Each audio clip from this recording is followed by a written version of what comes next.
მხატვართა ეროვნულმა შემოქმედებითმა გაერთიანებამ ეროვნული ბიბლიოთეკის საგამოფენო დარბაზში თანამედროვე მხატვართა საერთაშორისო გამოფენა მოაწყო.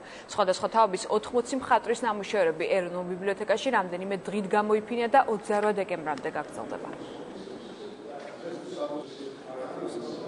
მხატვართა გაერთიანების ეგიდით გახლავთ ეს გამოფენა, რომელშიც მონაწილეობს 80-მდე ხელოვანი ადამიანი, გამოყენებითი ხელოვნების ფერწერის, გრაფიკის, ქანდაკების, წამყვანი ოსტატების გვერდით გამოიფინენ ახალგაზრდა მხატვრები.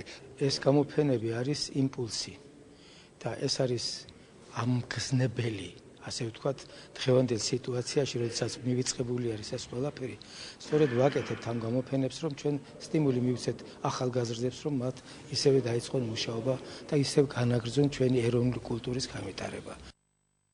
და გამოშვების ბოლოს კიდევ ერთი ინფორმაცია. დიმიტრი ცინცაძის სახელობის ფონდის პატარა მეგობარს ლეიკემიით დაავადებულ ლევან ნუცუბიძეს სასწრაფოდ ესაჭიროება მესამე